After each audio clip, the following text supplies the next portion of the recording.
अंगफैने पाहुडै परियम्मि सत्तपरमामियोपभुगै चूलिया जीव सत्तत्तै तुदमकायिं सेयनिचकालम् अंचिमि पूजिमि वन्दामि नमन्सामि दुःखको कमको वैलाव सुगैगमनं समाहिवर्णं चिन्कुरसम्पत्ति होय मज्जम् नवोसो पर्वाणिक स्वाध्याय विलयम पूर्वाचन किमीन सकल कर्मचार्थम व पूजा वंदना सुमितम आचार्य भक्ति का सकम करोमि हम।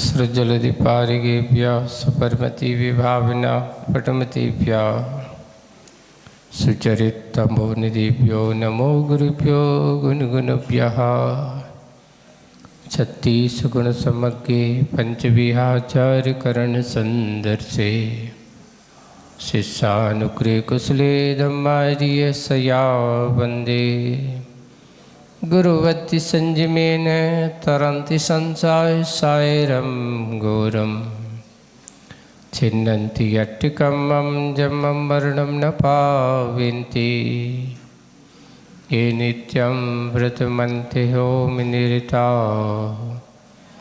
ध्यानाग्निहोत्राकुला षट्कर्मा विरतास्तपोधनदना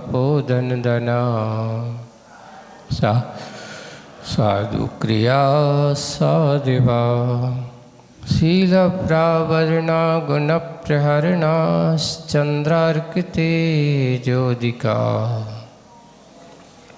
मोक्षद्वार कपाट पाट न बिटा पीनन्तु मां साधवा गुरुवा पान्तु नो नित्यं ज्ञान दर्शन नायका चारित्राणो गंभीरा मोक्ष मारूपदेश का इच्छाएं बनते आयुर्भक्ति काउ सगो कौ तत्सालुचिम समनान शब्द सत्संचर जित्ताणम पंचविहाचानम आर्यानम आराधि सदनानवदीशानम वज्जायानं त्रिगुल्पानदयानं सभ्यसावनं थेयानिचकालम् अंचिमि पूजिमि वन्दामि नमन्सामि दुःखको कमको वैलाव सुगैगमनं समाहिवर्णं जिन गुण संपत्ति होय मज्जम् नमो अरिहन्ताणं नमो सिद्धाणं नमो आयर्याणं नमो वज्रायाणं नमो लोये सव्यसाहूणं। बोलो शासनिक भगवान महावीर स्वामी की। मूल नायक देवादिदेव 1008 श्री शंभुनाथ भगवान की। परम पूज्य आचार्य गुरुवर श्री विद्यासागर जी महाराज की। आचार्य श्री समय सागर जी महाराज की। अहिंसा परमो धर्म की। पूज्य मुनि श्री 108 अजित सागर जी महाराज की जय। समस्त मुनि संघ की जय।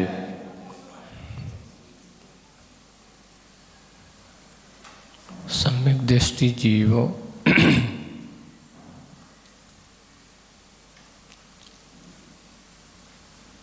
जब जब भी अपने आप को कोई कार्य में प्रवृत्ति में लगाता है तो उसकी हर क्रिया में समीचीनता रहती है। सम्यक दृष्टि और मिथ्या दृष्टि, इन दोनों की प्रवृत्तियों में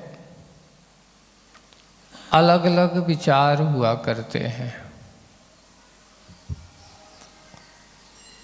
मिथ्या दृष्टि जीव जो है देखो, क्रिया करते दोनों एक ही क्रिया कर रहे हैं।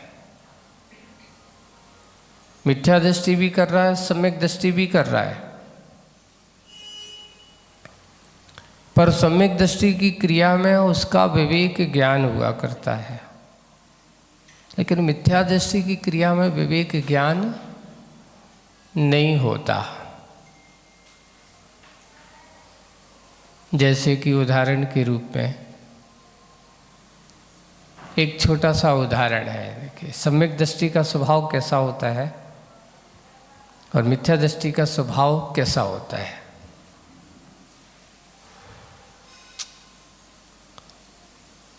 जंगल में सिंह है, सो रहा है, बैठा है।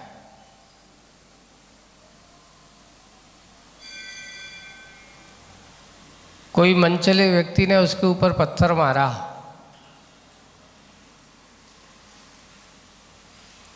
पत्थर मारता है तो सिंह को लगता है, सिंह उस मारने वाले के पीछे दौड़ता है, तुमने मुझे पत्थर क्यों मारा,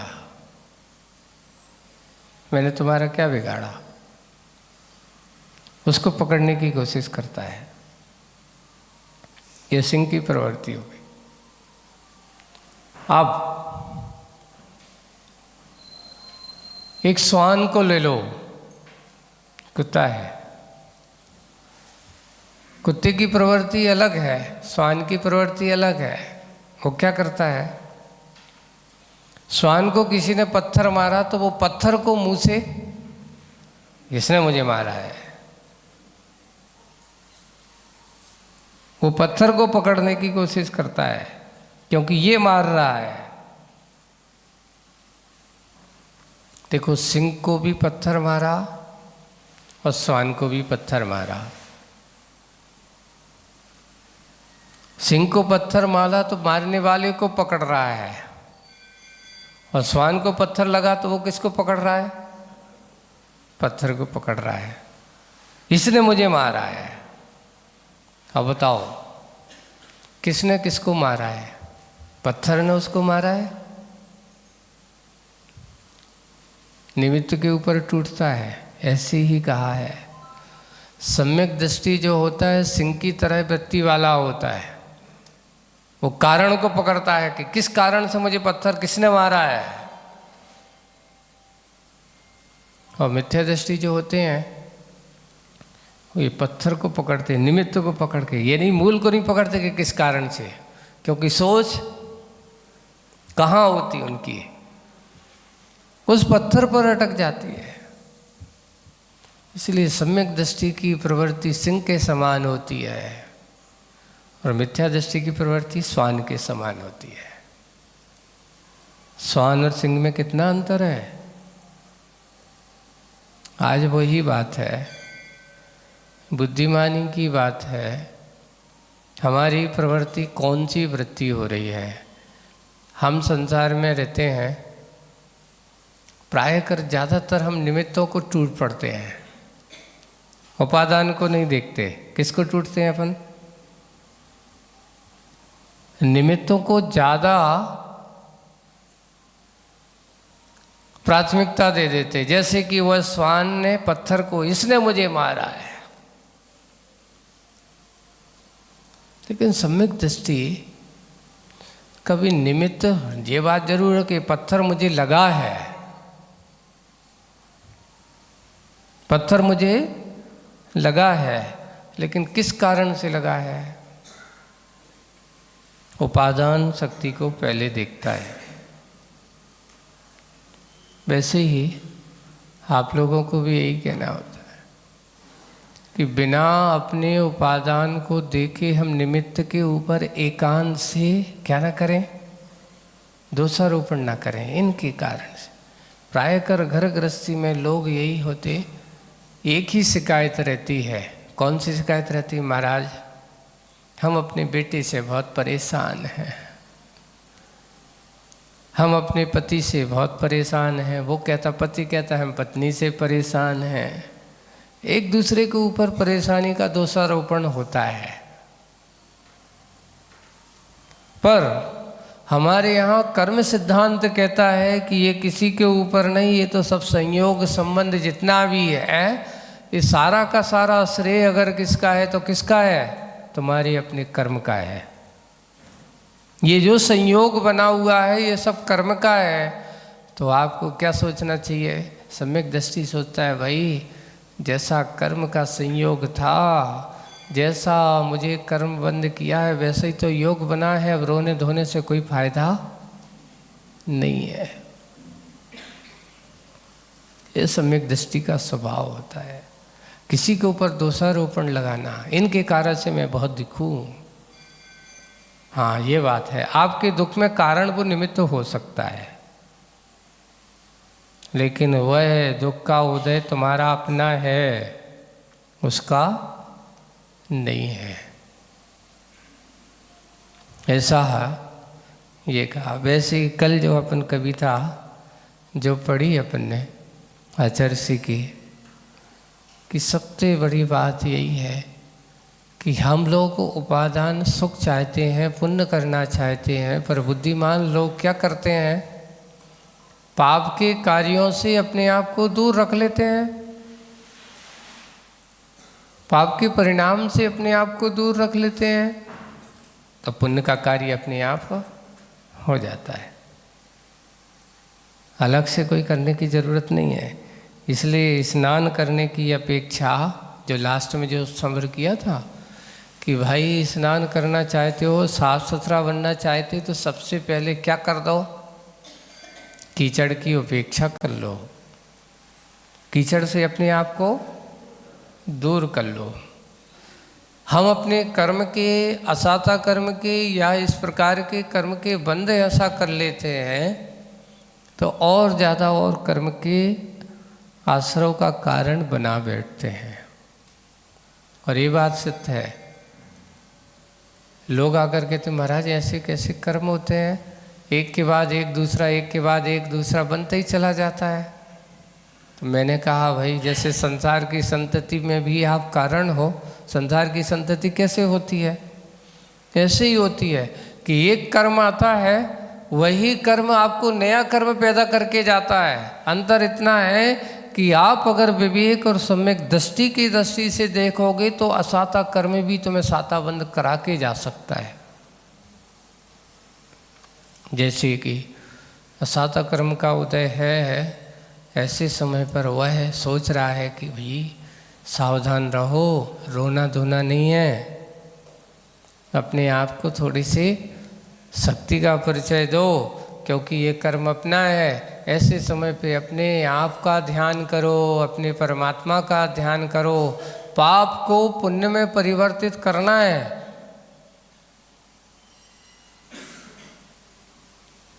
यही एक साधन है, कोई दूसरा और कोई साधन उपाय नहीं है। यानी असाता को साता में परिवर्तित करना है। जैसे लोग व्यवहार में लोग करते हैं ना, नंबर 2 के पैसे को नंबर 1 में कैसे किया जाए, है ना? नीति तरह तरह से अपने उपाय ढूंढते हो। वैसे ही पाप को पुण्य में कैसे परिवर्तित किया जाए, कौन सोचता है ऐसा?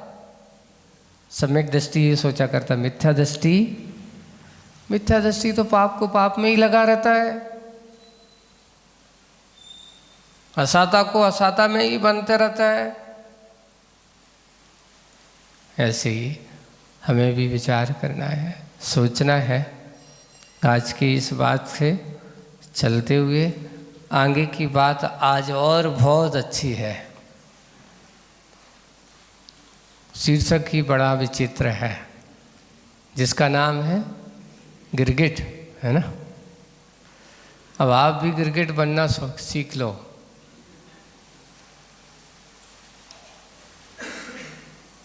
बनना है। देखिए एक बहुत अच्छी बात है, लेकिन कहाँ, किस क्षेत्र में गिरगिट बनना है, ये भी ध्यान रखना। आज जिसकी कविता में आचार्य जी ने थोड़ा सा कटाक्ष भी लिया है, लेकिन एक दृष्टि भी दी है साथ साथ। कटाक्ष के साथ साथ दृष्टि भी आपको है।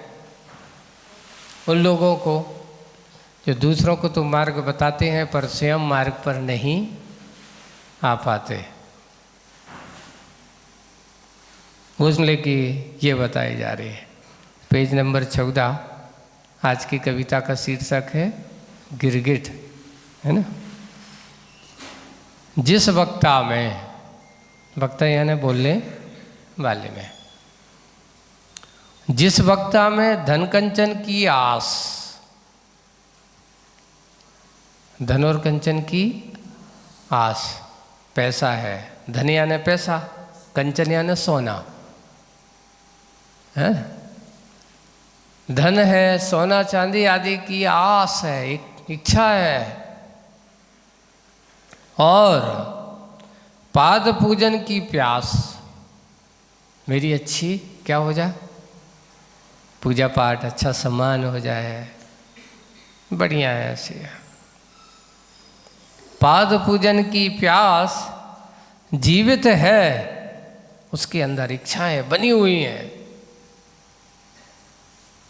वह है जनता का जमघट देख, क्या देख करके, भीड़ भाड़ देख करके, जनता का जमघट देख करके अवसरवादी बनता है, अवसरवादी बनता है, आगम के भाल पर घूंघट लाता है। जो यथार्थ आगम में लिखा है उसको उसने क्या कर दिया, जैसे एक बहू, नई नई बहू होती ना, वो अपना चेहरा छुपाने के लिए क्या करती है, घूंघट कोई देख ना ले। ऐसे ही वह अवसरवादी बनता है जनता के जमघट को देख कर के, अभी माहौल कौन सा है, क्या बोलना चाहिए,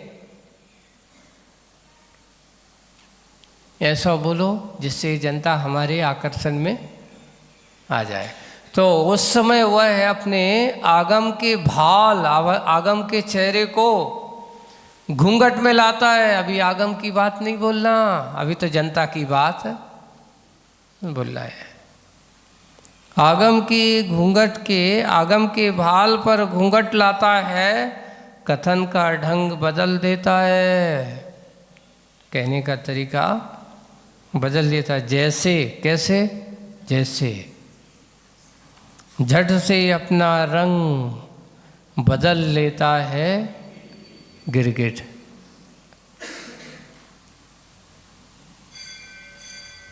अभी जाकर के देखना, ज़्यादातर गिरगिट का रंग कैसा होता है, सावन के महीने में हरे रंग का हो जाता है। सावन भादों में ज़्यादातर देखोगे तो हरियाली ज़्यादा होती है। तो हरियाली में क्या, दूसरे जो छोटे छोटे क्षुद्र जीव हैं, क्योंकि अलग से रंग उसे हरियाली में जाकर के छुप के बैठेगा, घास में बैठेगा, और धीरे से कोई जैसे जीव आया और फट से, क्योंकि रंग बदलेगा तो उससे लोग, दूसरे जीव धोखे में पड़ जाते हैं। और जैसे ही हरियाली समाप्त होती है तो वह अपना कलर, जहाँ की जैसी माटी होती वैसी माटी के कलर में हो जाता है। जैसे लाल, लाल माटी में है तो कैसा बन जाएगा, लाल। काली माटी में रहने वाला है तो काला, बिल्कुल वैसा ही बन जाएगा। ये विशेषता है उसकी, प्रकृति की सत्यता है। उसके पास बहुत एक विशेषता गिरगिट के पास हुआ करती है। आज आचार्य जी ने उन वक्ताओं के लिए कहा, उनके लिए भी कहा जा रहा है कि जो ऐसे अवसरवादी वक्ता होते हैं, जो वक्त के अनुसार बोलते हैं, आगम के अनुसार नहीं बोलते, तो ऐसे लोगों को हमारे यहाँ ये कहा गया कि वो वक्ता तो है पर वो अपने आप की ख्याति, पूजा, लाभ के लिए बोल रहा है, धन कंचन की आस के लिए बोल रहा है। वही अच्छा बोलो, इनकी मन की बात बोलो। अभी इनके मन की बात नहीं बोलेंगे तो ये हमारी सम्मान बहुमान नहीं करेंगे।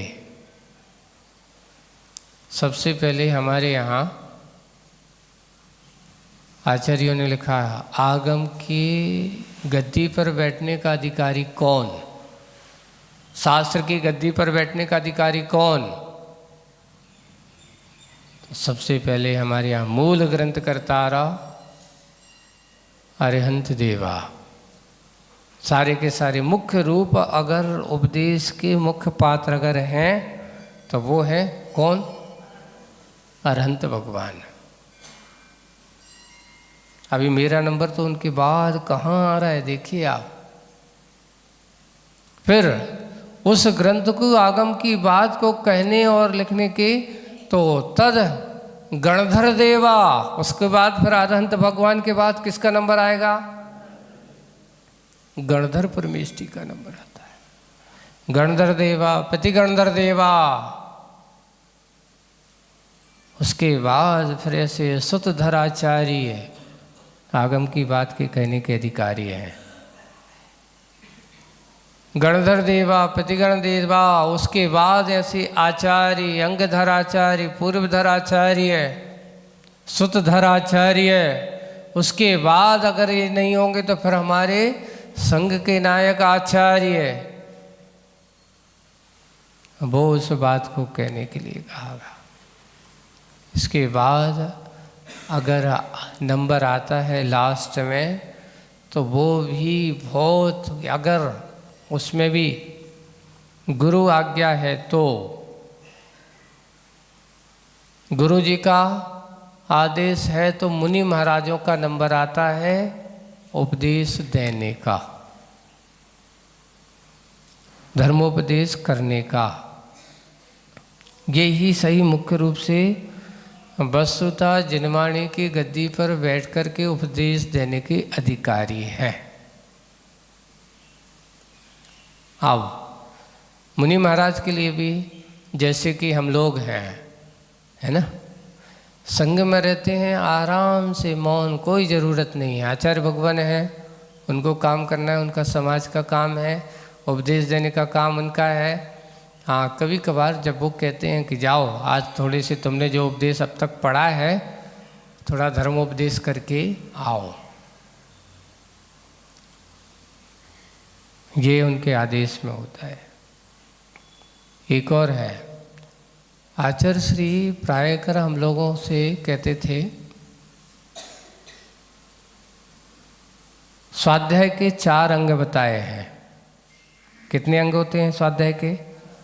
सबसे पहला वाचना, पिछना, अनुपेक्षा, और चौथे नंबर पर रखा है धर्मोपदेश। वाचना, प्रचना, है ना, और आमना यानी चिंतन, उसको बार बार अनुपेक्षा, और लास्ट में धर्मोपदेश है। यही क्रम होना चाहिए। सबसे पहले वाचना होना चाहिए, अच्छे से पढ़ो, उसका अध्ययन करो, गहराई में जाओ। बिना पढ़े उपदेश नहीं देना। पढ़ा है नहीं, मात्र हम थोड़े से बाग चिढ़ता है, उसके कारण सीधा उपदेश देना चालू कर देते हैं। आज ये हो रहा है, वाचना रूप नहीं रहा, पिछना, एक दूसरे से पूछना। देखिए, पिछना स्वाध्याय है, शंका नहीं है। जब अपन कोई तत्व के बारे में जानना चाहते हैं, तत्व की गहराई में उतरना चाहते हैं तो पूछें। इसलिए स्वाध्याय कभी भी अकेले करने में उतना आनंद नहीं आता। अगर 4 लोग और बैठ कर के जब उसका मंथन चिंतन करते हैं, चर्चा होती है, उससे तत्व की और गहराई में जाने की विशेष बात हुआ करती, सबका चिंतन आता है। इसलिए प्रश्ना, पूछना, पढ़ते समय अगर मान लो आपसे कुछ समझ में नहीं आया तो हमारा काम क्या होना चाहिए? अपने से वरिष्ठ ज्ञानी जनों के पास जाकर के उस बात को पूछना चाहिए। इधर उधर की बात नहीं करना चाहिए। ये बातें हमें पूछना चाहिए, उनसे प्रश्न होना चाहिए। फिर बाद में जो अपन ने समझ लिया है, पढ़ लिया है, अनुपेक्षा होना चाहिए। अनुपेक्षा अर्थ का चिंतन, बार बार उसको दोहराओ। इसका आशय क्या होगा, किस अपेक्षा से होगा, किस लिए होगा, क्यों कहा होगा, ऐसे प्रश्न खड़े करते हुए अपने आप उनका चिंतन, उनके बारे में जानना अनुपेक्षा कहलाती है। बाद में कोई जानने के इच्छुक हैं, ऐसे भव्य जीव हैं, उनको बताने का काम अगर होता है तो उसका नाम है धर्मोपदेश। चौथे नंबर पे धर्मोपदेश होता है। पहले, इसके पहले कितने स्वाध्याय होते हैं? 3। लेकिन अब उल्टा हो रहा है। पहले, सबसे पहले क्या होता है? धर्मोपदेश होता है। उसके बाद चिंतन होता है, उसके बाद पूछना होता है, उसके बाद फिर वाचना होता है। एक और है, आचार्य जी हम लोगों से कहते थे, ये बताओ आप लोग स्वाध्याय किस दृष्टि से करते हो? बहुत अच्छा प्रश्न किया था। इसलिए कि मुझे प्रवचन करना है, इसलिए स्वाध्याय करते हो? तो आपका स्वाध्याय करना कोई मतलब नहीं है। क्या हो गए आप? क्या हो गए? बोले कि आपकी दशा ये हो गई जैसे ये माइक की दशा है। माइक क्या करता बताओ? मैं यहाँ से बोल रहा हूँ और आप तक मेरी आवाज़ क्या कर रहा है? पहुँचा रहा है। आप तो माइक बनने का काम कर रहे हो।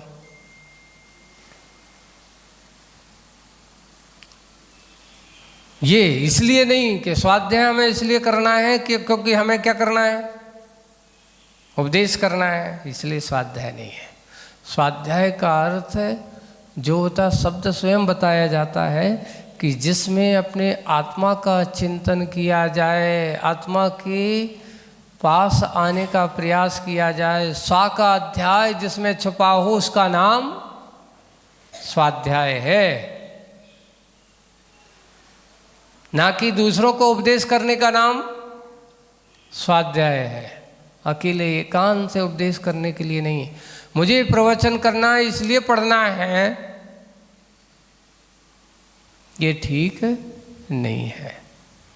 नहीं, मुझे अपने आत्म तत्व को समझना है, मुझे अपने आत्म तत्व की गहराई में आना है, इसलिए हमें स्वाध्याय करना है। स्वाध्याय का ये अर्थ होता है। नहीं है तो क्या होता है? आपको एक छोटा सा उदाहरण आप लोगों ने सुना हुआ, लेकिन फिर भी सुना देता हूँ कि कीमत किसकी ज़्यादा है। देखिए आप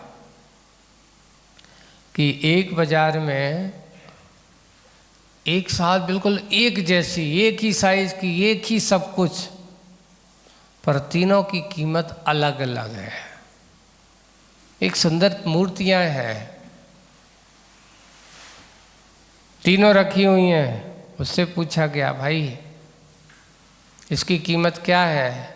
तो उसने कहा 100 रुपया। पहली की कीमत कितनी है? 100 रुपया। फिर उसने कहा कि ये भी तो बिल्कुल वैसी, इसकी कीमत क्या है? बोले 200 रुपया। कीमत अलग है। फिर उससे तीसरी बाजू में रखी, उससे पूछा कि इसकी कीमत क्या है? तो बोले कि इसकी 300 रुपया है। अच्छा है। मूर्ति तीनों एक सी हैं, लेकिन तीनों की विशेषता अलग अलग है, तीनों की कीमत अलग। क्यों? बोले कि आप इसको जानना चाहते हो? बोले कि हाँ जानना चाहता हूँ। कारण क्या है? बोले कि देखो 100 रुपया वाली की कीमत आप समझना चाहते हो। 100 रुपये की कीमत की बात है, इसकी विशेषता है कि यहाँ से कुछ भी जाता है और यहाँ से निकल जाता है, इसलिए कीमत इसकी ज़्यादा नहीं है। 200 रुपये वाले की कीमत क्यों ज़्यादा है? बोले 100 रुपया ज़्यादा क्यों है? बोले कि इसकी विशेषता है यहाँ से तो लेता है और यहाँ से थोड़ा सा सीधा नहीं है, थोड़ा सा टर्निंग यहाँ से लेता है और यहाँ से निकाल देता है, ये विशेषता है। अच्छा, इसलिए इसके 100 रुपया ज़्यादा हो गए। हाँ, बोले कि देखो मूड़ का प्रभाव ज़्यादा होता है, ऐसा है। तीसरे की विशेषता क्या है? तीसरे की विशेषता ये है कि सुनता यहाँ से, लेती यहाँ से और सीधे कहाँ? अंतरंग की ओर जाता है, वापस नहीं आता है, लेता है, इसलिए इसकी कीमत ज़्यादा है।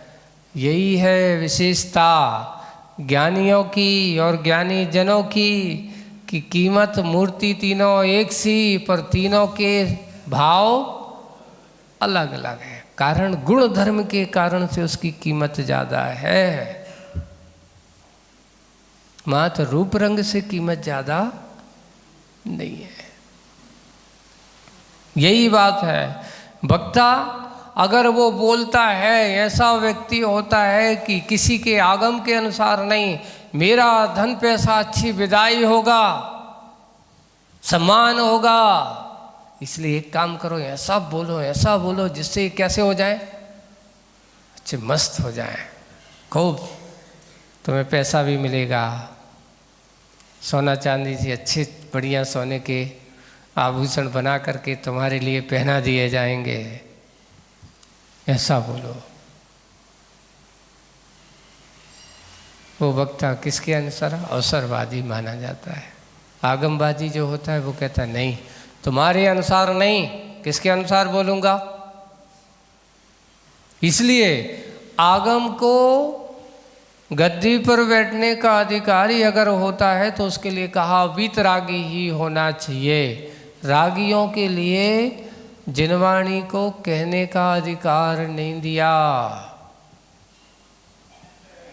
वीतरागी को ही कहा है मुख्य रूप से। बाद में अब ये व्यवस्थाएं हैं, एक अपने बीच में हैं, लेकिन वस्तुतः मुख्य रूप से अगर कथन जो होता है तो वो वीतरागी के ही प्रमाणिक माना जाता है। रागियों के अंदर की गई कथा जो बताया जाता है वो प्रमाणिक नहीं हो सकता, वो अपने हिसाब से लोगों को, वक्ताओं के हिसाब से वो कहने की बात होती है। एक बहुत अच्छा उदाहरण है, अभी 10 लक्षण पर्व आने वाला है ना, तो 10 लक्षण पर्व में उत्तम क्षमा धर्म से लेकर के कहाँ तक चलते हैं अपन? ब्रह्मचर्य तक चलते हैं। उसमें आता है 9वें धर्म का नाम है उत्तम आकिंचन। एक अच्छे वक्ता गए, सुनिए आप, उनका इतना अच्छा प्रवचन हुआ, उत्तम आकिंचन धर्म पे कुछ भी नहीं, तिल तो मात्र भी रखना ये महापाप है, परिग्रह तो महापाग्र है। वक्ता महोदय का, पंडित जी का प्रवचन खूब हुआ। जनता ने सोचा आज तो पंडित जी का ऐसा प्रवचन, इसी प्रकार के निर्लोभी पंडित तो मैंने पहली बार देखे। अब जो सुनता है सो आदमी लोगों ने भी सोचा है कुछ भी नहीं चाहिए इनको, कुछ भी नहीं चाहिए ऐसा। प्रवचन हुआ, प्रवचन होने के बाद ब्रह्मचर्य हो गया, और ब्रह्मचर्य के बाद अब पंडित जी अब जहाँ से आए थे कहाँ जाएंगे? वहाँ थोड़ी रहेंगे, जाना तो है ही। तो इंतजार कर रहे हैं कि कोई आ जाए। बोले पंडित जी अब जाना तो है। बोले कि ठीक है, आप जाना है तो जाओ। ऐसे कैसे जाएं?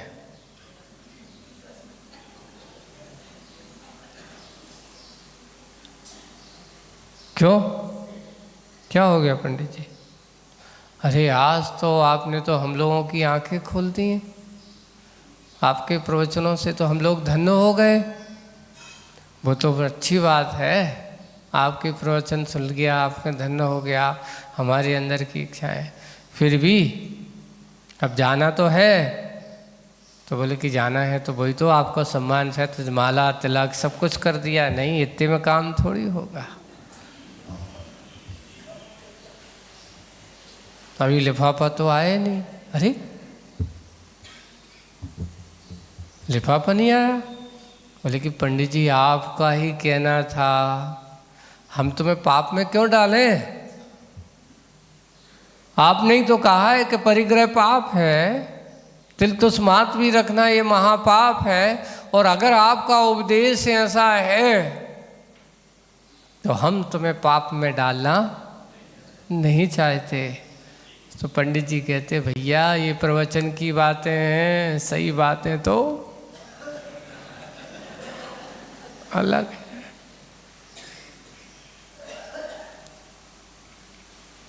अगर हम एक कहावत चलती, घोड़ा अगर घास से मित्रता कर ले तो खाएगा क्या?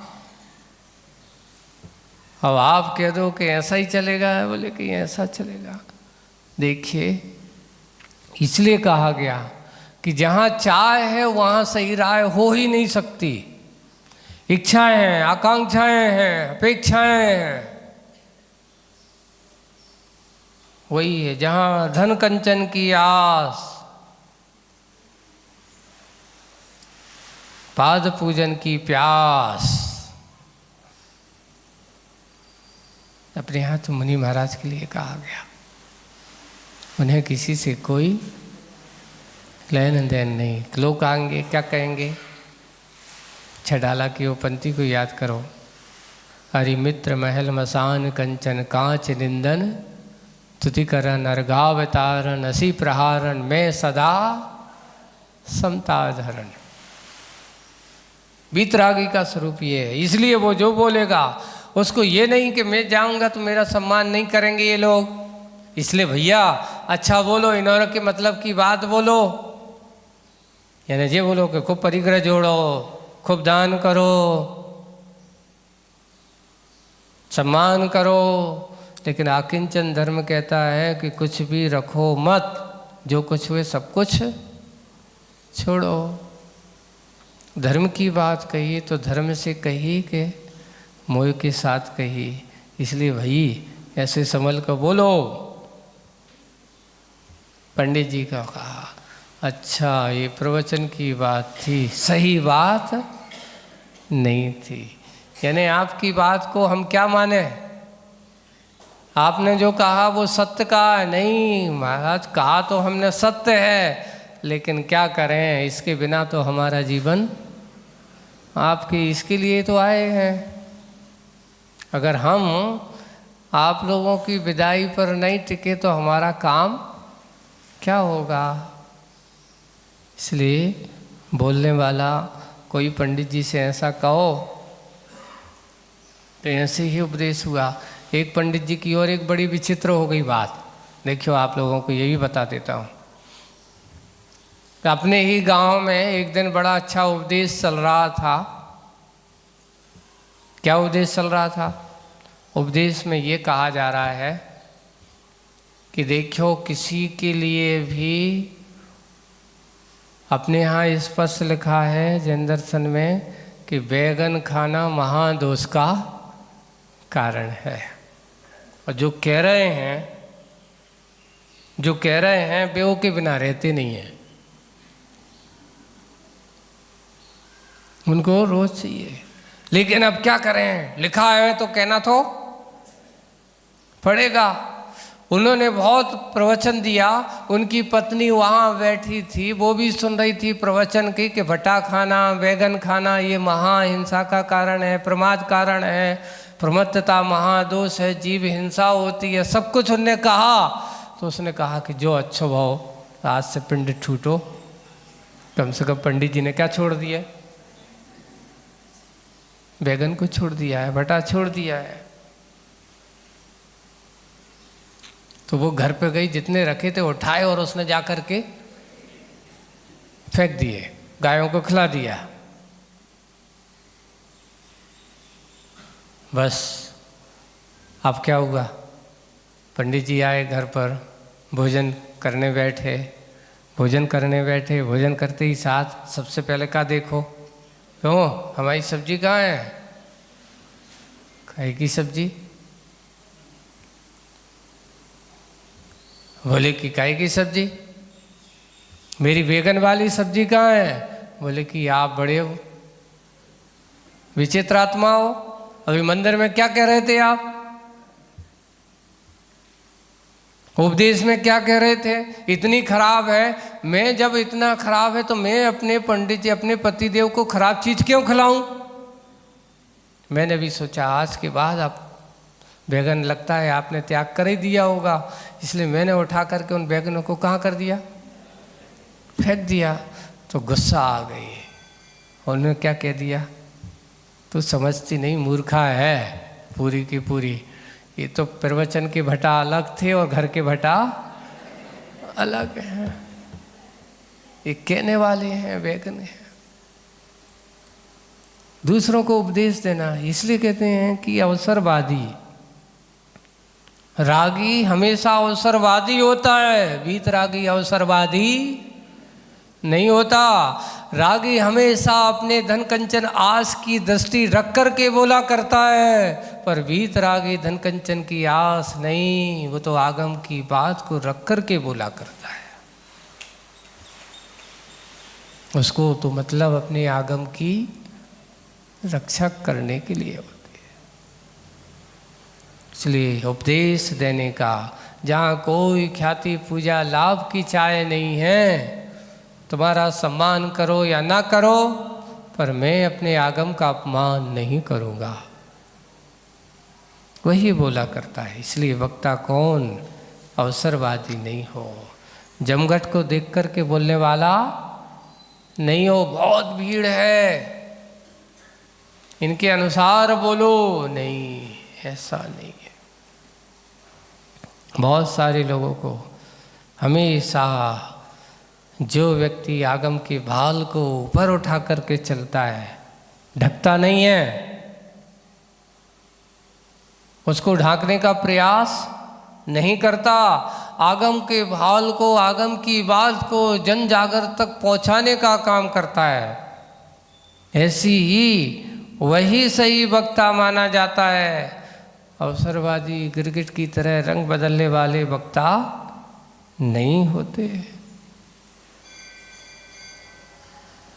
एक छोटी सी घटना क्या, कहानी कह देना चाहिए। जंगल में एक सियार, बड़े दिन से इच्छा है, अब जंगल में रहते रहते उनकी भी तो इच्छा होती होगी कि कुछ नया खाने को मिले। आज क्या मिले? कुछ नया खाने को मिले। खोज में निकला है, खोज में निकला है। चलते चलते चलते चलते उसने देखा कि एक कौवा कहीं से, अच्छी गांव के पास में ही था, कौवा कहीं से एक अच्छी सुंदर रोटी अपने मुंह में दबाए हैं, रोटी दबाए हुए हैं। अब रोटी दबाए वहाँ बैठा है पेड़ के ऊपर, वो इंतजार कर रहा है। एक कौवे की एक नीति होती है कि एक कौवा जब कहीं होता है तो अकेले नहीं आता है, वो 4-6 कौवे और उसके बुला करके करता है। तो वो भी सोच रहा है कि कहीं ये दूसरा ना आ जाए, कोई दूसरा ना आ जाए। सियार ने देख लिया, आज तो अच्छा है, समय है, लेकिन इस कौवे से रोटी कैसे ले जाए बताओ। चतुर है, सियार को चतुर कहा जाता है। अब वो वहाँ जाकर के नीचे, पेड़ के नीचे बैठ गया और ऊपर बैठा है कौवा। कौवे ने उसको देखा, सियार ने कौवे को देखा, दोनों की दृष्टि मिली, आपस में बातचीत हुई। बातचीत क्या हुई? सियार कहता है आज तो पूरे जंगल में बड़ी चर्चा है। बोले कि काय की चर्चा है भाई? किस चीज की चर्चा हो रही है? बोले कि आज इस जंगल में चर्चा हो रही है कि आज कल कौवे बहुत सुंदर गा रहा है और तुम्हारी चर्चा चल रही थी कि आप तो बहुत सुंदर गाते हो, आपकी आवाज की बड़ी प्रशंसा हो रही है। तो वह कहते हैं झूठा, मेरे लोग जहाँ जाते हैं मैं बोलता हूँ तो लोग मुझे पत्थर मार करके क्या कर देते हैं? है जो आ गया सुबह सुबह से घर पे बोलने के लिए। अरे आप क्या कह रहे हो, आजकल तो कोयल को कोई नहीं पूछ रहा। देखिए चापलूसी ये कहलाती है। सियार उसकी चापलूसी कर रहा है, आजकल कोई उसको नहीं पूछ रहा है, आज तो आपके सुनने के लिए, इसलिए आज मैं आपके पास आया हूँ। आज तो मैं कुछ तो आपकी वाणी सुन के ही जाऊंगा, कुछ अच्छा सा सुना दो।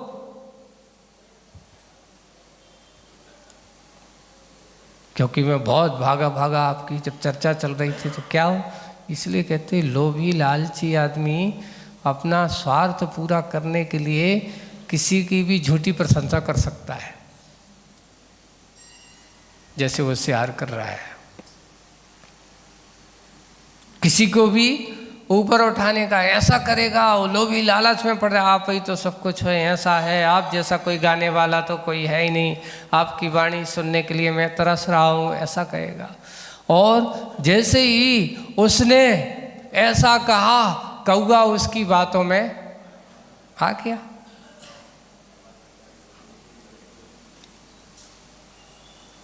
बात में आ गया, बोले कि आप तो सुन के ही जाएंगे, आप तो सुनाओ।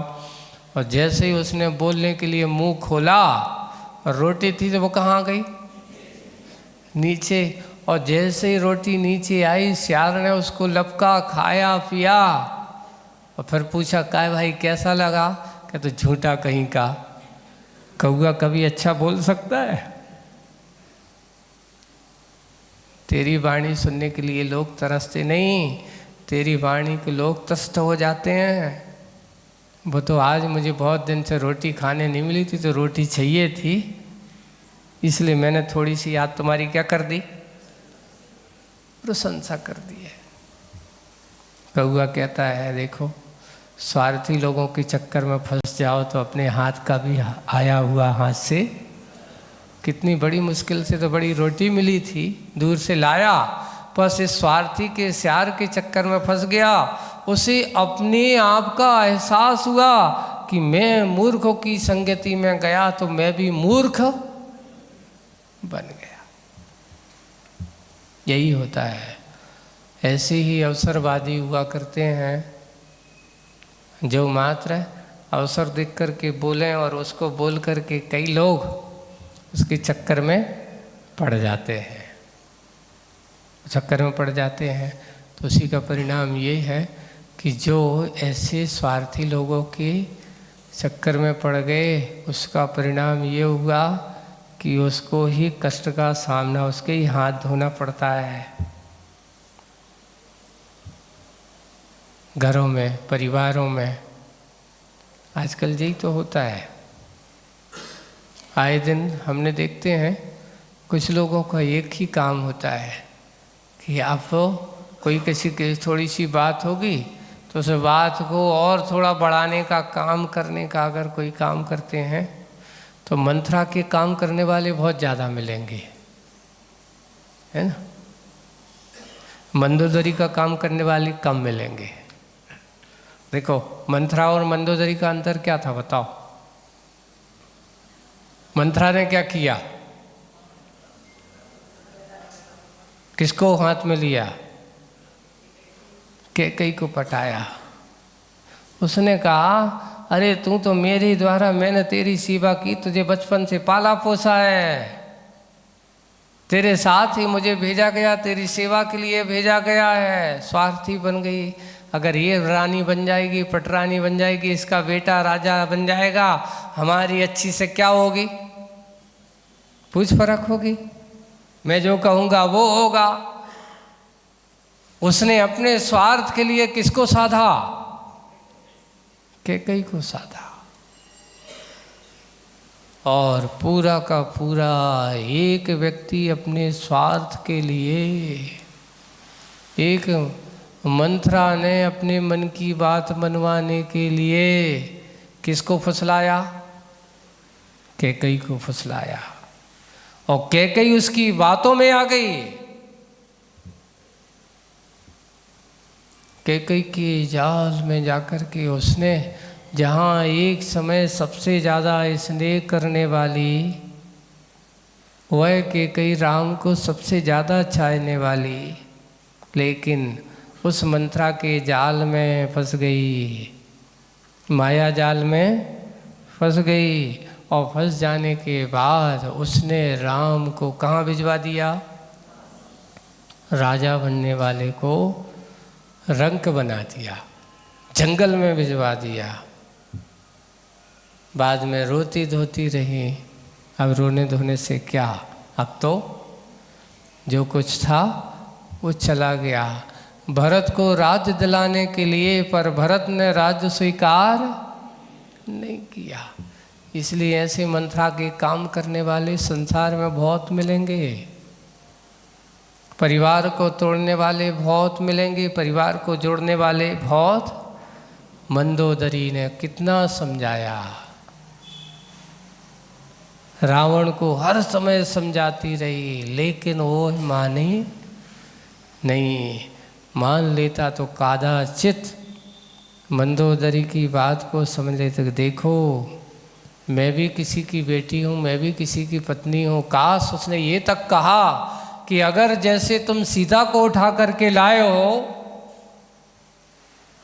है ना, सीता का हरण करके लाए हो, ऐसा ही अगर कोई मुझे लेकर के जाए तो आपको क्या होगा बताओ? मेरा हरण करके ले जाए तो मेरा आपको क्या होगा? आप क्या देखते रहोगे? बोले कि आपने गलती की है। देखिए, आपने सिर्फ अपनी जिद को पूरा करने के लिए अपने भाइयों से वैर मोल लिया, अपने पुत्रों को खो दिया, अपने कितनी सेना को खो दिया है। लास्ट में इतना, अब भी समझ जाओ, अभी भी कुछ नहीं गया अगर तुम्हें अपना जीवन सुरक्षित, क्योंकि पाप की प्रवृत्ति में रहने वाला व्यक्ति कभी भी सुखी हो ही नहीं सकता। रावण को समझाने के लिए मंदोदरी ने बहुत प्रयास किया, अभी भी लौटा दो, अभी भी सीता को उनके पास पहुंचा दो। और वहाँ से भी वही समाचार आ रहा है, पर वो अहंकार में तना हुआ रावण मंदोदरी की बात नहीं सुन सका। और हुआ ये कि रावण का क्या हो गया? विनाश हो गया, सारी लंका हो गई। एक कहावत से थी, उसमें 1 लख पूत 1.25 लाख नाती। 1 लाख पूत रावण के बारे में ऐसा कहा है, उसकी यहाँ जो श्रीलंका में इतने 1 लाख पुत्रों का समूह था, 1.25 लाख नाती, उनके बेटा बेटी भी मिला ले, ताकि घर में दिया ना बाती। कुछ नहीं बचा, सब कुछ चला गया। कोई घर में दीपक जलाने वाला नहीं बचा। किसके कारण से? एक गलती के कारण से, सीता हरण के कारण, अपने स्वार्थ के कारण से। इसलिए दिग्भ्रांत, दूसरों को दिग्भ्रांत कर देने वाला आदमी स्वयं तो दिग्भ्रांत होता ही है, दूसरों के लिए अभिमान करने वाला रावण की तरह उसका भी विनाश हो जाता है। इसलिए आज की बात जो है कि ऐसे लोगों के उपदेश, इस प्रकार के अवसरवादियों से हमें भी क्या रहना चाहिए? सावधान रहना चाहिए। गिरगिट की तरह रंग बदलने वालों का उपदेश जो होता है, ये तो मात्र किसका है? बड़े बड़े लोगों की बातों को प्रलोभन दे करके, हंसा हंसा करके। और वर्तमान काल में तो यही है, और लिखा भी है, चिंता मत करो, ये कोई विचित्र बात नहीं है। महाराज आज देख रहे हैं, लोग अगर इस प्रकार के राग रंग के काम होते, लाखों करोड़ों आदमी एकदम लाइन लगा के बैठ जाते हैं। लेकिन कहीं अच्छी बात होगी, कल्याण की बात होगी, वहाँ पर 1000 व्यक्ति भी पहुँच जाए तो बड़ा मुश्किल होती। क्यों? क्योंकि लिखा है, इस काल का दोष ही है कि जैसे जैसे पंचम काल बढ़ेगा, वैसे वैसे बुराइयों का विकास होगा। किसका विकास होगा? अच्छाई की ओर दृष्टि नहीं जाएंगी। और जैसे जैसे अच्छाई कम होती चली जाएगी, वैसे वैसे काल भी आए दिन, चाहे देश हो विदेश हो, कहीं पर भी उठापटक जो चल रहा है, तानाशाही चल रही है, अच्छे अच्छे शासनों की ओर दृष्टि नहीं है। आए दिन, कल देखो पता चला, उसमें सुना रहे थे, वो पेपर में भी देखा कि सुबह तक तो वहाँ की प्रधानमंत्री, पता चला 1 घंटे बाद कुर्सी से बाहर, देश से निकाला। सेना शासन चालू। क्यों? क्योंकि उन्होंने उनकी अपने मन की बात नहीं की, मेरे आरक्षण का काम नहीं किया, हिंसा की बात आ गई। इसलिए पाप को बढ़ाने वाले कार्य बहुत होते हैं, पुण्य को बढ़ाने वाले कार्य बहुत है। अच्छाई की ओर दृष्टि कम। स्वार्थ दृष्टियाँ जहाँ होती वहाँ अच्छाई दिखाई नहीं देती, वहाँ तो उसको अपना स्वार्थ दिखाई देता है। आजकल राजनीति में यही हो रहा है। और जहाँ राजनीति में मात्र अपनी पार्टी की बात हो, वहाँ पर देश का पक्ष है उनसे कोई लेना देना नहीं होता। राष्ट्रीय पक्ष मुख्य होना चाहिए, पार्टी बाद में है, राष्ट्र पहले है। पर आज लोगों को पार्टी की प्राथमिकता अधिक है, देश की, राष्ट्र की पक्षता उतनी नहीं है। ऐसे ही समाज में होते हैं, परिवार में होते हैं। हो ये रहा है कि परिवार में एक व्यक्ति, हम सोचा नहीं मैं तो अपना अलग करूँगा, चाहे कुछ हो, परिवार का कुछ हो, समझ लेना वो परिवार का हितैषी नहीं है, अपने समाज का हितैषी नहीं है। समाज, परिवार समूह से चलता है, एक व्यक्ति से नहीं चलता। जब तक हम परिवार में सबका सामंजस्य होता है, सबकी सोच अलग अलग होती है, लेकिन फिर भी उसमें बैलेंस बनाना पड़ता है। बंधुओं, दूसरा क्या है, सबकी सोच एक सी नहीं हो सकती। अरे दूसरों की बात करें, तुम्हारे हाथ की उंगलियां एक सी नहीं होती। तुम्हारे हाथ की उंगलियां देखो, ये सब छोटी बड़ी हैं कि नहीं, लेकिन फिर भी इन अंगुलियों में बहुत बड़ा संगठन है। जब आप भोजन करते हो तो देखो क्या करते, बताओ। जैसे ही आप ग्रास पकड़ते तो छोटी के साथ बड़ी, बड़ी के साथ छोटी, सब एक साथ क्या हो जाती हैं, मिल जाती हैं, ऐसी मिल जाती है। देखो, छोटे के साथ बड़ी, बड़ी के साथ छोटी, ऐसी मिलकर के जब पांचों एक समष्टि का रूप बनते, कोई भी चीज आप उठा करके क्या कर सकते हो, खा सकते हो। ये कहलाती है समाज, परिवार। छोटे बड़े सब होते हैं, लेकिन छोटे बड़े होकर नहीं तुम छोटे हो, तुम कुछ नहीं जानते हो, नहीं, आप छोटे को छोटा मत समझिए, छोटा भी बहुत बड़ा सहयोगी होता है। इसलिए संगठन हो तो कैसा हो, छोटे बड़े हो करके जब अपना काम करने तो मुट्ठी की तरह ऐसा होना चाहिए। यही हमारे संगठन की सबसे बड़ी विशेषता मानी जाती है। समाज हो अगर जहाँ है, वहाँ पर ही संगठन शक्ति अच्छी हो सकती है। इसलिए हम अपना स्वार्थ नहीं, अवसरवादी नहीं हो, गिरगिट की तरह रंग बदलने वाले ना हो। ऐसे रंग बदलने वाले कभी भी अपना स्वार्थ सिद्ध उनका हो तो जाता है, लेकिन उससे समाज का, देश का हित नहीं होता।